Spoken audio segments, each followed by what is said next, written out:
दोस्तों नमस्कार, आदाब, सत श्री अकाल। उर्मिलेश संवाद के इस खास एपिसोड में आपका बहुत बहुत स्वागत है। दोस्तों मैं कहीं बाहर था और राहुल गांधी का भाषण मैं देख रहा था और जो जो राहुल गांधी ने भाषण दिया उनकी कुछ बातें मैंने नोट की हैं। बहुत दिलचस्प भाषण है। पार्लियामेंट में आज लोकसभा में वो बजट पर बोल रहे थे, लेकिन उनकी जो स्पीच है वो आर्थिक स्पीच से ज़्यादा पॉलिटिकल इकोनॉमी, यानी इकोनॉमी पर केवल नहीं, पॉलिटिकल इकोनॉमी पर उन्होंने जबरदस्त बोला है। शुरुआत मिथक से की, मैथोलॉजी से की, लेकिन मैथोलॉजी कई बार कंफ्यूज कर जाती है लोगों को, लेकिन राहुल गांधी इस बार कंफ्यूज न हुए और न लोगों को कंफ्यूज किया। उन्होंने मैथोलॉजी को आज की रियलिटी से जोड़ दिया और कहा कि चक्रव्यूह महाभारत काल में था। जब महाभारत काल में अभिमन्यु को चक्रव्यूह में फंसाकर मारा गया था, आज उसी तरह से भारत को मारा जा रहा है। भारत की आवाम को, भारत के लोगों को, भारत के युवाओं को, भारत के किसानों को, भारत के तमाम गरीब लोगों को मारा जा रहा है, पीसा जा रहा है, परेशान किया जा रहा है एक चक्रव्यूह में। एक ऐसा चक्रव्यूह है जिसे मॉडर्न एज में जो सत्ता को चलाने वाले आज के लोग हैं, उन्होंने बाकायदे 6 लोगों का नाम तक ले लिया। उसमें प्रधानमंत्री से लेकर के और आरएसएस के चीफ मोहन भागवत तक और बहुत सारे बड़े मंत्री, बड़े एडवाइजर सब उसमें शामिल थे। तो उन्होंने आज के चक्रव्यूह और आज के चक्रव्यूह के संचालकों के नाम भी गिना दिए। साथ में यह भी मैथोलॉजी का इस्तेमाल करते हुए बता दिया कि उन्होंने रिसर्च किया है और पाया है कि चक्रव्यूह जो है वो एक तरह का पद्म व्यूह था।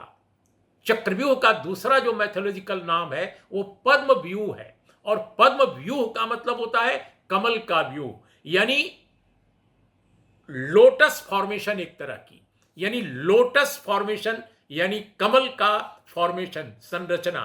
ये बात उन्होंने कह दी। भारतीय जनता पार्टी के चुनाव निशान से उसको जोड़ दिया। इस पर आपत्ति जताई बहुत सारे भारतीय जनता पार्टी के लोगों ने, शोर शराबा सुनता रहा, मैंने भी सुना। लेकिन दोस्तों वो इससे पीछे नहीं हटे और लगातार वो बोलते गए। जिन कुछ शब्दों पर लोगों ने आपत्ति की, उन्होंने कहा ठीक है, अगर आप 2 बड़े कारपोरेट घरानों के मालिकों लोगों का नाम नहीं सुनना चाहते, अगर नहीं आपत्तिजनक लगता है क्योंकि यहां वो मौजूद नहीं है, तो मैं A1 A2 कहूंगा। उन्होंने इस तरह से कहा 2 कारपोरेट घरानों के मालिकों के बारे में।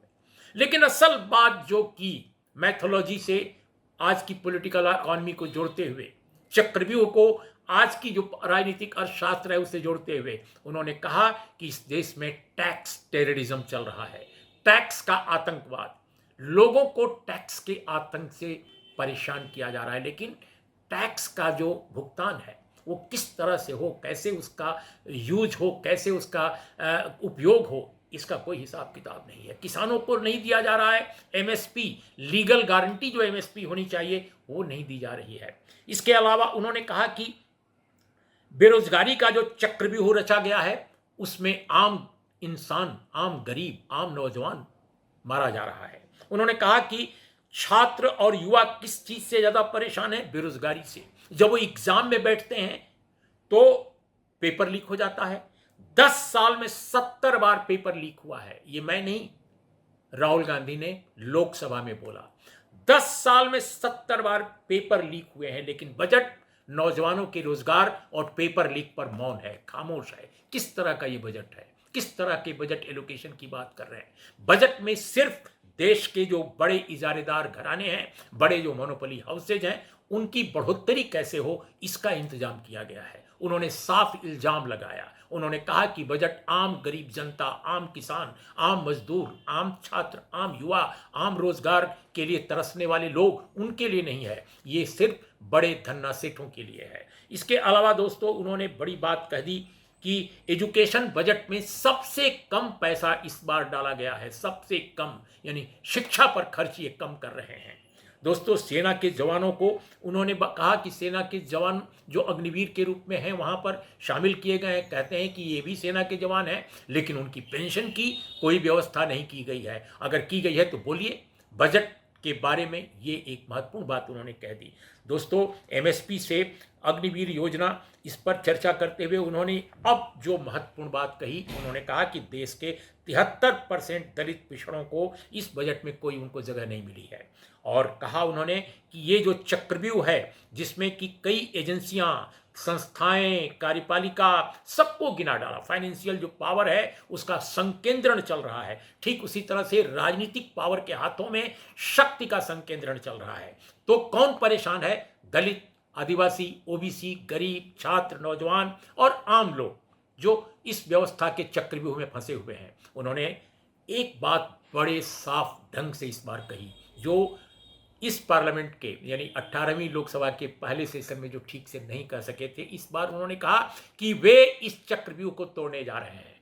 इंडिया अलायंस इस चक्रव्यूह को तोड़ेगा। विपक्ष के लोग और सभी लोग मिलकर हम लोग जातिवार जनगणना के लिए बिल लाएंगे। हम जातिवार जनगणना कराएंगे इस देश में, जातिवार जनगणना का बिल मिलकर पास कराएंगे। और साथ में ये भी कहा कि ये नहीं समझ में आता कि ये सरकार जातिवार जनगणना से क्यों डर रही है, क्यों भाग रही है। वो कौन सा चक्रव्यूह है जिसमें जातिवार जनगणना को ये नहीं पसंद करते। उनका ये कहना था, राहुल गांधी का, कि जातिवार जनगणना ही वो चीज है, जातिवार जनगणना ही वो तरीका है जिससे इनके चक्रव्यूह को तोड़ा जा सकता है।